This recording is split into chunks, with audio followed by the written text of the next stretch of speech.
Hey, welcome back to Hughes Performance Tech Talk. I'm your host, Pete Nichols. If this is your first time tuning into our channel, we hope that you enjoy the content and that you please consider subscribing and hit that bell so that you're getting notifications when new content is uploaded weekly.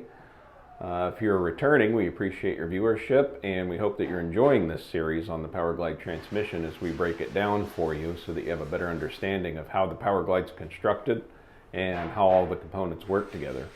So in this episode, we're going to talk about the direct drum, and that's located directly behind the front pump in the transmission. If you go back into previous episodes, you'll be able to see where we covered the front pump and discussed that in detail. So your direct drum, as far as OEM GM parts go, is manufactured from cast iron. We got a few examples here. This one is just a OEM cast iron drum. You can see it's got the direct clutch apply piston, which you also see here. Inside it still the spring retainer and of course the return springs. We have another one here that will pop apart in the episode just to kind of walk you through the overall construction from GM. As far as overall construction goes, like I said, they're all cast iron from the factory. There's a couple of variations in how many clutches GM equipped in these. We have frictions and steel plates that ride inside the direct drum, and that's what creates high gear when this piston applies and clamps the clutch pack together. GM had 4 clutch direct drums and they had 5 clutch direct drums from the factory. The 5 clutch direct drum can actually be modified to accommodate 6 standard thickness clutches or 8 thinner clutches. So quite a bit of flexibility that we have with the OEM parts. When you get into the aftermarket, we have this forged steel drum that we source from Sonics. This is a pretty industry standard deal. This is actually redesigned to accommodate up to 10 frictions in steel. So this is basically your ultimate Powerglide direct drum option. Not only does it have more clutches and steels in it for more clamping force to handle more horsepower, but the forged steel construction is significantly stronger than the cast iron. So you have quite a few benefits there. You'll also see from some companies billet aluminum direct drums for lighter weight. We don't really get much into those here unless a customer's adamant about having those. The cast iron drum and the forged steel drum are very effective even for extreme high RPM builds. We've had customers spin the forged steel drum well over 10,000 RPM with no failures or issues.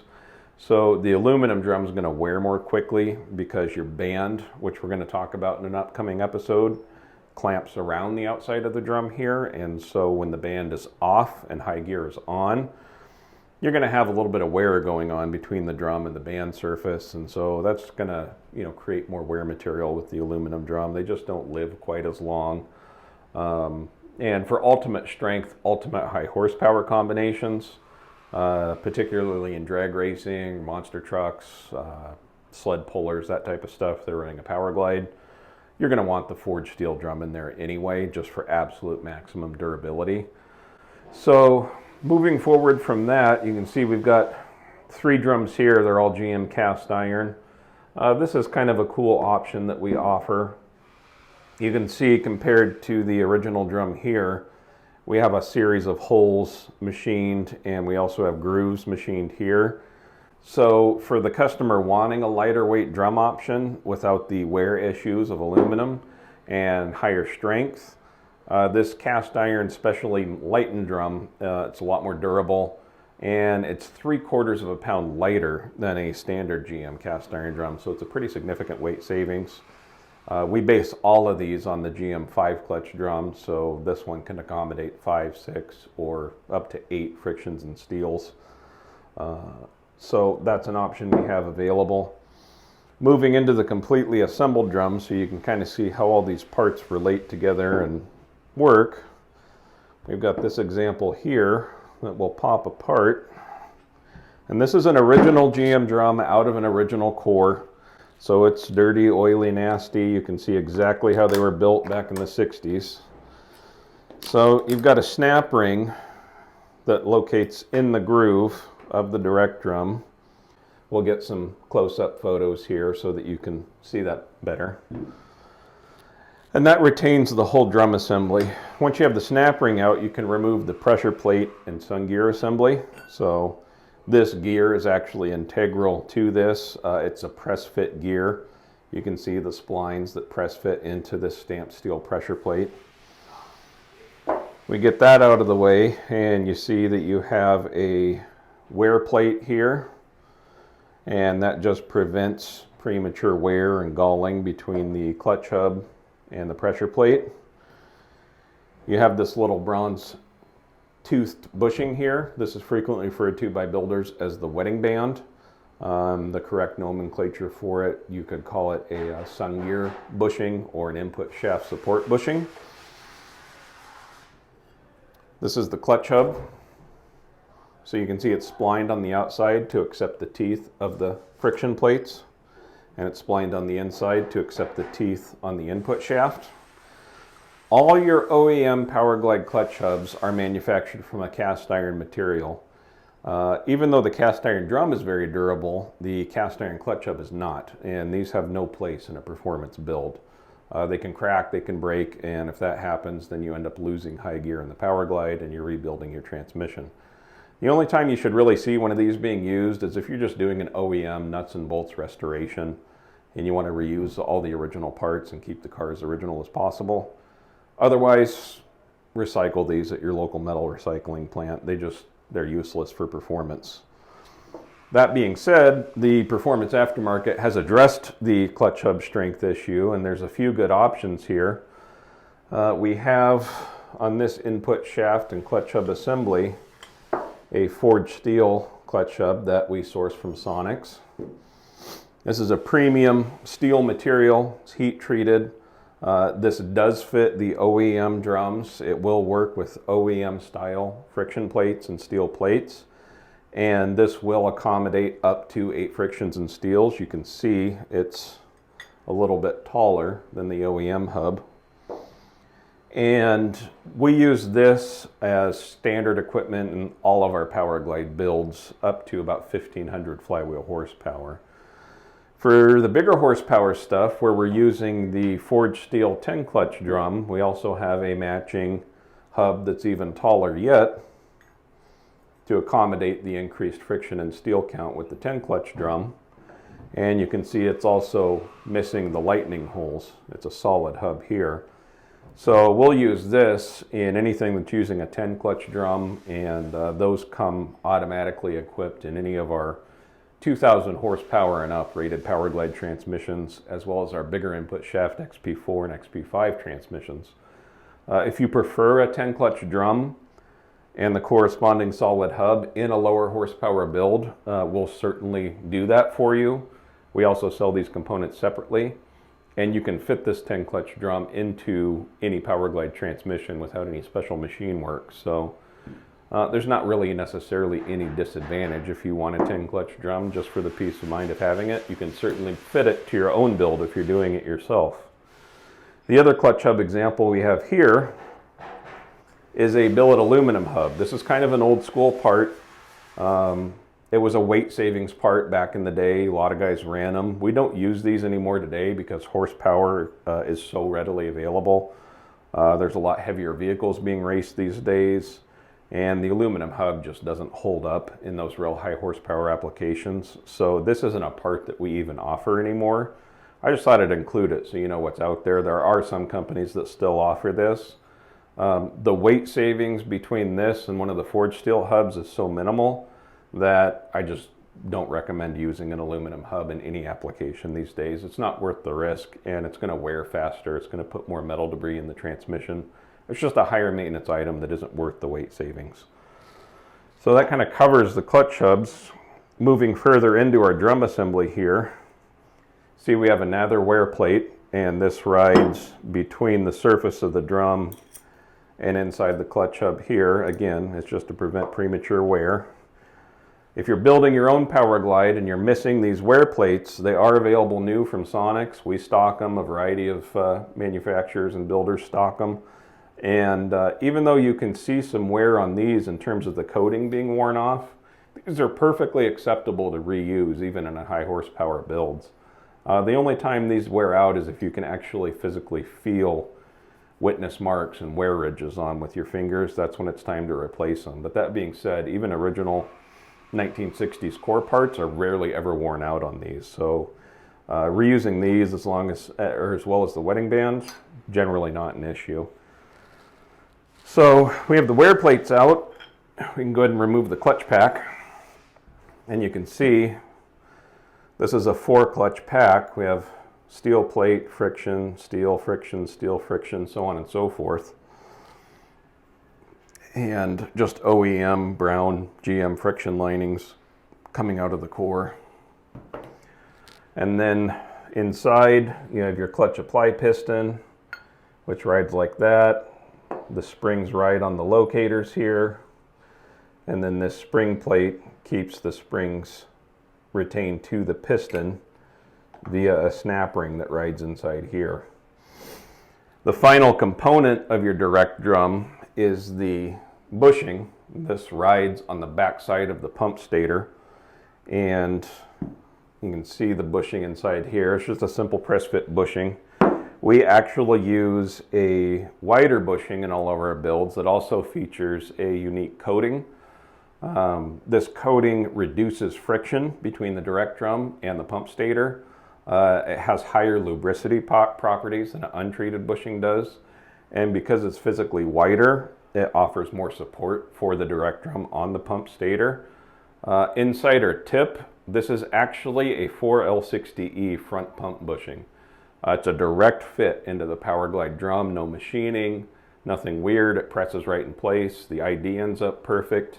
So if you're a do-it-yourselfer and you want an upgraded direct drum bushing, you can pop a 4L60E coated front pump bushing into your direct drum and you have your upgrade. We also sell that bushing separately if you want to order them. So that's pretty much what's going on with Powerglide direct drums. Pretty simple device. As hydraulic pressure applies, the piston moves forward via the lip seals and clamps your clutch pack against the pressure plate to provide a solid drive to the clutch hub to the input shaft, and that's your high gear in the Powerglide transmission. As far as frictions go, there's a variety of offerings out there, and we have some examples here. Apart from the OEM tan style clutches, which we don't use here at Hughes Performance, we use 3 different friction materials here. We have the red friction material that a lot of you are probably familiar with. Very, very good stuff. We source these from Alto products. They're rated up to 1500 flywheel horsepower. We've actually been throwing a lot more horsepower than that at these clutches over the years with 100% durability and no issues. So red clutch, always a good choice. We have the blue clutch. This is the Gen 2 plate from Raybestos. This is rated for 2000 plus flywheel horsepower. We've been putting these in all our 2000 plus horsepower Powerglide builds. They work very, very well. Very strong clutch. You can run them at lower power levels, but it's not absolutely necessary. The red clutch, honestly, fills the need for probably 80% of the stuff out there. And then this, although it's brown in color and appears to be an OEM clutch, don't let the appearance fool you. This is what we consider like the ultimate clutch for a Powerglide. This is the Alto Products G3 material. And as good as the blue clutch is, this is actually an upgrade over and above the blue material. And we've been cycling these into our extreme high horsepower builds as well as the blue clutches with outstanding results. So we carry these for the builder that prefers a G3 material. Absolute maximum effort stuff. If you want a proven clutch for a 3-second Powerglide in a Pro Mod or radial car, the G3 will do it for you and it'll live. And these are available in red. They're available in OEM thickness as well as the thinner 60 thousandths. So if you want to do an 8 clutch stack and an OEM drum, you can do it. Or the 10 clutch drum, that's going to use the 60 thousandths frictions. The blue only comes in the thinner thickness, so you're going to use that with 8 clutches in stock or 10 clutches aftermarket. And then the G3 is available in both thicknesses, so you have some flexibility there. As far as steel plates go, basically you just have an untreated steel plate and you have a choline treated steel plate. Both are available in the thinner 60 thousandths spec for 8 clutch and 10 clutch drums, or the stock thickness for 4, 5, and 6 clutch drums. The deal with the choline treatment is that it actually improves the steel's ability to wick heat out of the fluid so that the clutch pack runs cooler. So definitely a smart upgrade. That being said, the standard untreated steel still works really, really well. But if you want this upgrade, we do stock these. We put these in all our high horsepower builds, and we use standard untreated steels in our 1500 horse and lower builds. But if you want your build upgraded with choline, not a problem. We'll take care of that. And then as far as pistons go, this is what your OEM cast aluminum direct piston looks like.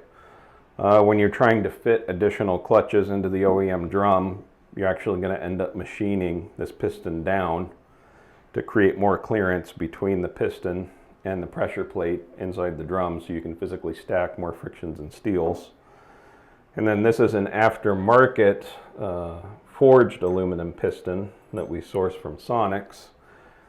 Obviously the aluminum forging is going to offer increased strength over the cast aluminum, and it already comes machined down. You can see the difference in thickness here to accommodate 10 clutch drums easily without any machine work whatsoever. We'll typically use these in our 2000 horsepower and higher builds, and we'll use the OEM machined aluminum pistons in the lower power builds. These don't really break. They're actually super, super durable, even though it's old cast aluminum.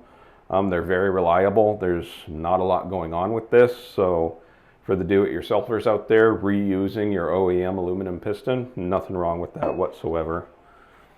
And then of course the piston return springs. We have a higher tension spring that we have made specifically to our specifications that can help direct release faster.